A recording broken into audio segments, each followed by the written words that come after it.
And it's right here, center stage, seconds away from the draft. We're going into game number 3.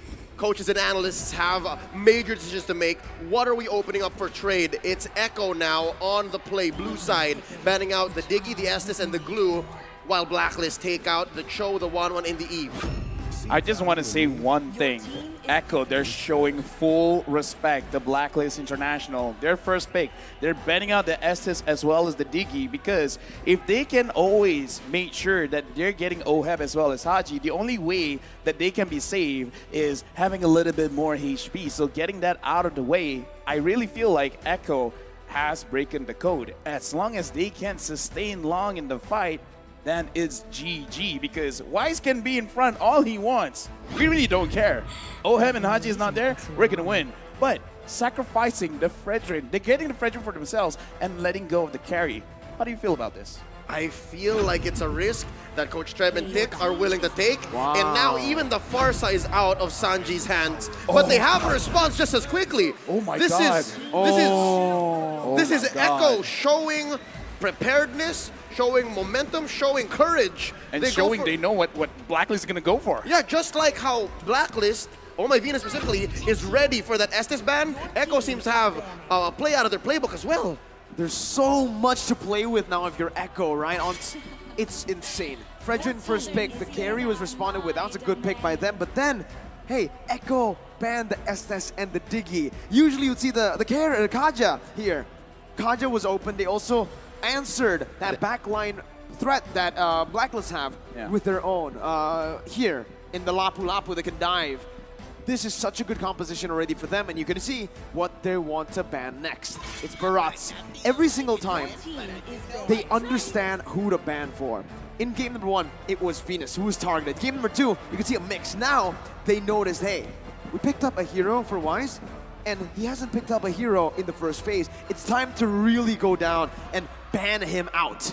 How do you feel about this Coat Lafell Wise, who's confident in winning the M4 World Championship again because he's the only one who didn't use any assassins. He has 1,000 confidence, but how is that going to come into play here? Because that's a lot of non-assassins being banned out, specifically the Barat, and then his Fredrin's taken away from him as well. I think what he's really trying to convey is that I don't bend towards the meta bend towards me. That's why he's really confident, because people can tell him all day that, oh, the Ling is good, Hayabusa is broken and everything like that, and he's like, sure, but my name is Wise. I choose what I want to play. And now, looking at Barats and Akai getting banned, what is he gonna play? But I will say, I'm not actually looking at Wise to really change the game. If he does, then that's great. I'm actually looking at Edward, because I kind of feel like Edward is the key going up against this kind of draft, seeing the Kaja, seeing the Lapu Lapu, seeing the Fredrin. He should be the space maker and the initiator for Blacklist International to make sure that OHEB and Oh My Venus have optimal way to actually go into a fight. Thing is, Blacklist International, they've tried that, right? They gave Benedetta a playmaking hero to Edward. In the second game, they gave him Glue to buy a little more time. Play as a distract. Oh no, sorry, Joy, my bad. Distract, right? But it didn't work both times. Now, what's open for him is that Benedetta, right? Wise is going to pick up that box share first. I was actually thinking the Valentina in the jungle. We haven't seen it in a long time, but with the Kaja having that Divine Judgment, it's a good ult to take. Benny still wants to play that Brody, knows that up against the carry, he actually has a bigger advantage here compared to last game in terms of just laning. If anything, since the Valentina is not banned, might go into the hands of Echo, but it looks like Coach Treb and Coach Tic-Tac are reading into it.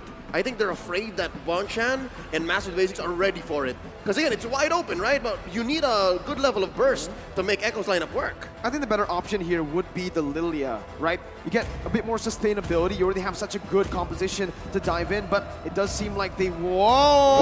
Whoa! Nope, not the Valentina, not the Lilia. They want to go in. Dude, it's like, let's end this game as quickly as possible. They want to go in. Dude, I'm loving this. Okay, so Edward picks up the Yuzong, and again, this is what I want to see, because he has to be the one to dictate the fight. He has to go in, but man, oh man, the burst, Kaja picks up anyone. You got the Gushin, you got the Brody. Okay, here's the thing. I love the draft. Works or not, I love the draft. Yep, this is a throwback to about 2 or 3 months ago when MPL Philippines, MYID were in Season 10. Gushin was a hot pick. Gushin went through a career renaissance, was picked right out of ranked games into the pro scene, and here it looks like Echo are going for match point with it. Will they be able to do that? Blacklist have a solid lineup as well. Signature picks all across. What's this Yuzhong gonna do in the hands of Agent Zero? Is that enough of a instrument, of a tool to draw a line straight into the backline? Because what's the backline even for Echo? It's just Benny. Dude, honestly, I kind of feel like it is enough because just make sure everyone is close enough together because you're just trying to distract. You're letting everyone else do the damage. We'll see how fast Echo can go and how Blacklist answers back. This is Game 3. This is for the M4 World Championships. This is the first Gushin pick at M4 too, right? Fun Yep. fact. Hey, right during the break, when it was the analyst segment, me and Leo, we were talking about it. We were like, hey, Echo in Game 3, they got a 2-0 lead. What are they supposed to do? Don't experiment too much in the draft. But here they are, experimenting in the draft again. At the world stage. My dude, this is insane. It's Gushin's debut. I fully trust Coach Trev and Coach Tic Tac and Echo, all right? They're putting on a show for us. No, I mean, like, it's an experiment in our eyes. Yes. They probably trained this for quite a while because, again, looking at Blacklist, look at what happened game number 1. Look at what happened game number 2. They kind of just forget about Wise. They forget about Oh My Venus, and in a sense, they forget about Edward as well. As long as you get Oheb and Haji, it's all right. You probably don't even mind if Sanji dies if he can get both Haji as well as Oheb. So this is fine. And again, looking at Edward, I'm still looking at him to kind of carry because what he has to do is to start a fight, collect everyone together. That's it. And they're going to be able to do that, but at the midway point, because again, you're also waiting for Oheb. You're waiting for this carry to hit a power spike because it's a tough way playing a carry into a Brody. It's very tough. The laning here, the matchup is not good for carry at all, right? You're going to be zoned away from your mini waves constantly. You need your Lolita or your Roamer, your jungler to help out to break that freeze, and right now you're seeing that, right? Oheb is already getting zoned out of his own lane. The Brody has so much to say, and this is where Echo have been utilizing Benny QT's stellar M4 performance. They're always playing around the gold lane, but now it's a turtle. Oh, and also the XP lane. Look at this. Sanford and Sanji pressuring Haji and Edward. Oh, turtle very low. Wow, Carl, TZ steals it away from Blacklist International like it's nothing. Just walks up like a Chad and uses the retribution. I just gotta say, because we didn't really see, because we're looking at the turtle, I want to talk about the micromanagement of the wave, because Sanji, he sacrificed his own wave, and look at his Yaoi engages. Divine Judgment of the Petrify from Sanji. Now to the Banana Blast, gonna be popped in here, but Yaoi's gonna be able to get away from that one. Not for long as Wise is able to find the kill back. A Roamer traded in for the mid laner. Still, Echo takes the trade. LaFille, you were saying. No, I'm just saying because during that fight, Yaoi didn't even dare to go close to the turtle because he was already at level 3. Sanji, with the Gushin, went to the EXP lane, absorbed some of that minions, while Yaoi secured the entire minion wave in mid, allowed him to get level 4. And we just saw the engagement there, but I want to talk about how Carrie's having a difficult time. It's going to be more difficult now that Yaoi already has the Divine Judgment, so Oheb, he had the bad time before, it's going to get worse.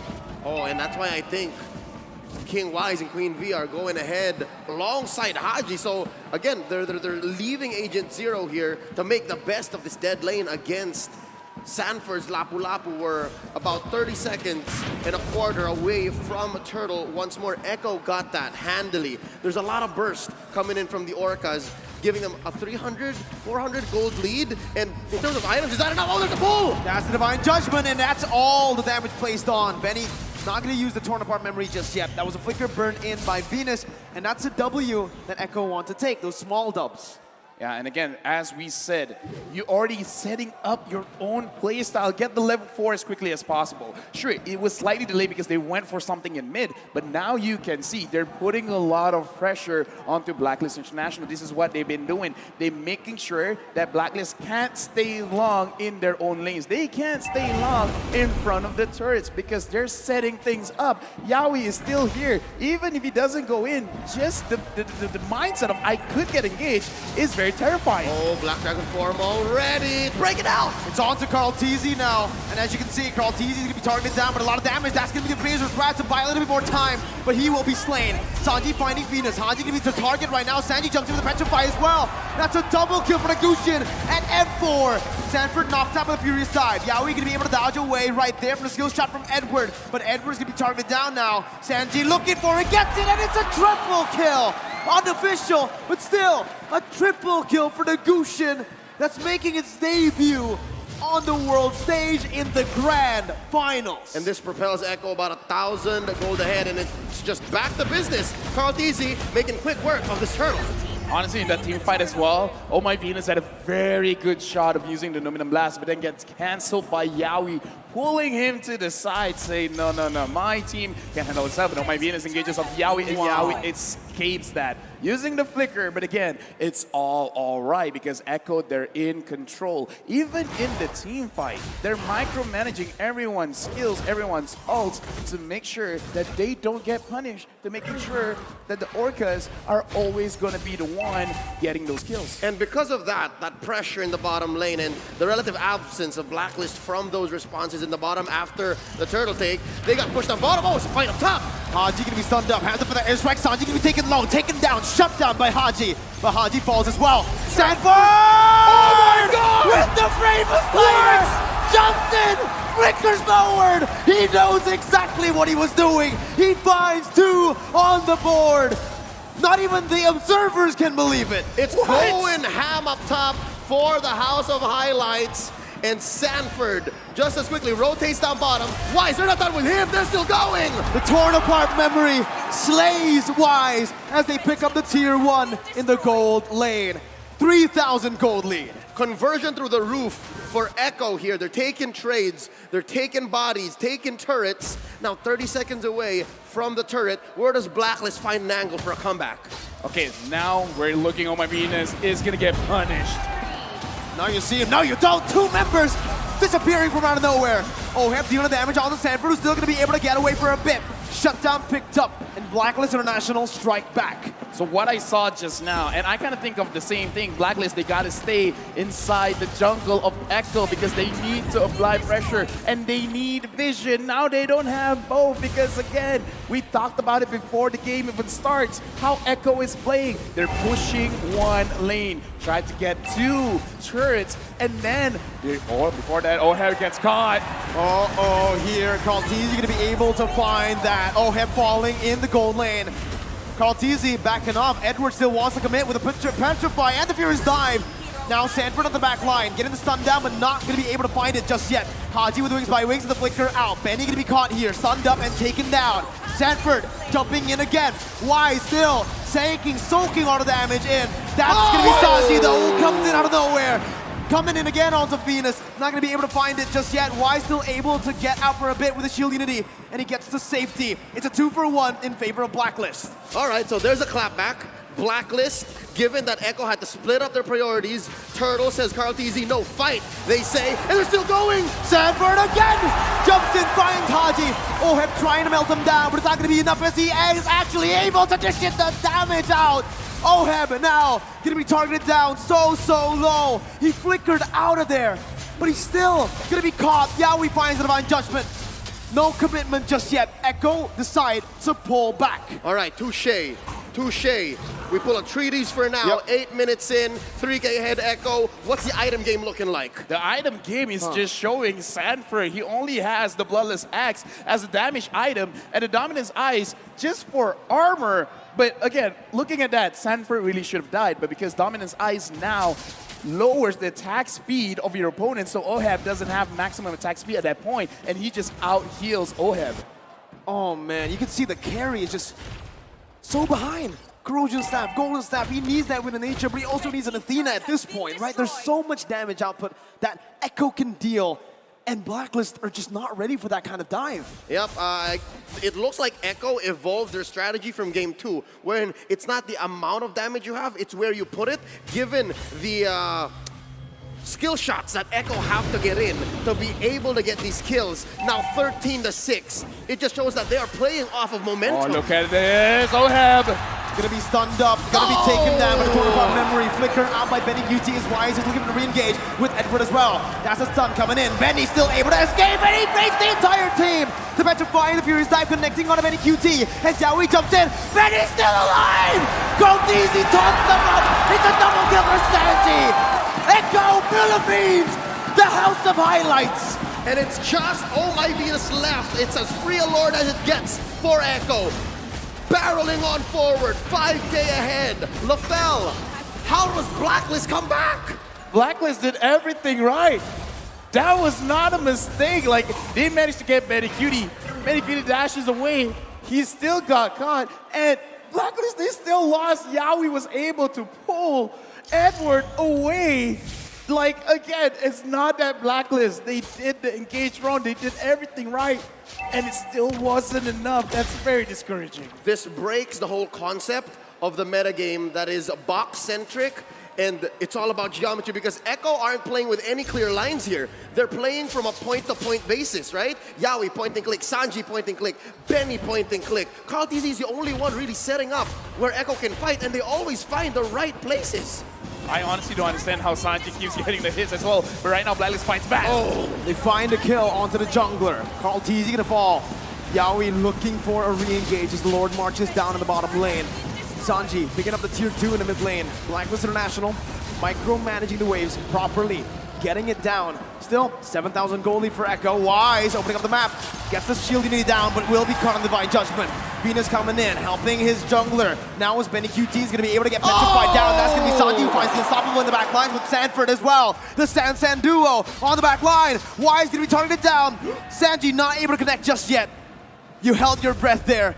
Edward now running away. Yaoi still dishing the damage out. Sanford comes in again, and Benny with the follow-up to finish him off. That sword spike was about an inch away from Wise. If Sanji had it hit, would have been over for King Wise. But that doesn't change the fact that this Lord, Luminous Lord, coming up in about a minute and change, should be lethal. Oh My Venus drops, the Luminous Blast is still going! That's gonna be the Feather Airstrike onto Yaoi, still gonna be able to get out. Athena's shield popped in with Immortality as well. His torn apart memory will be thrown out. Sanford falling to the hands of Oheb as he is able to find that kill, but it's just a 1-for-1. Echo decides to back off. Base turret still up, except that top side. So in the defense, Blacklist had their priorities split up, take down members of Echo, clear the waves. Something's gotta give. That's that inhibitor up top. That's permanent damage. Yeah, right now, Echo, they've already set up their checkmate because the Lord is going to come out. That is going to be something that Blacklist have to contest. Now the question is, can they even contest it? And LaFell, to add to that, it's in the long lane. It's in the opposite lane that Lord is in. It's very clear, it's inevitable that Benny's gonna try to do the same thing. I mean, we talked about this. This is how they play. They set up the map to their own favor to make sure they have multiple ways to actually win the game. They can win through a team fight. They can win through getting Oheb, through getting Haji, or just going straight, beeline to the king, dropping down the base itself. So this is beautiful coming in from Echo. It's more or less the same thing, but executed in a different way. They're playing with inevitability. Echo have played to a brilliant situation right now. They're 7K ahead. They're making easy work of this Lord, and Wise checking in. V pulls the conceal. They've committed a lot of resources here. That's the now Blast, not finding anyone. Yaoi looking for the Divine Judgment, able to find Wise as they try to burst down the Lord. Lord to be secured right now. Is asking to be winners fronted by Sanji to buy a little bit more time again. Benny! Wise got it! With the flicker again to find a torn apart memory. Yaoi's looking for more. That's going to be the Petrify and the Furious Dive used up. Sanford jumping in with Bravest Fighter. Oh my god! Sanford! Benny! Sanji called TZ Yaoi! They keep styling on Blacklist! That's 4 for 1.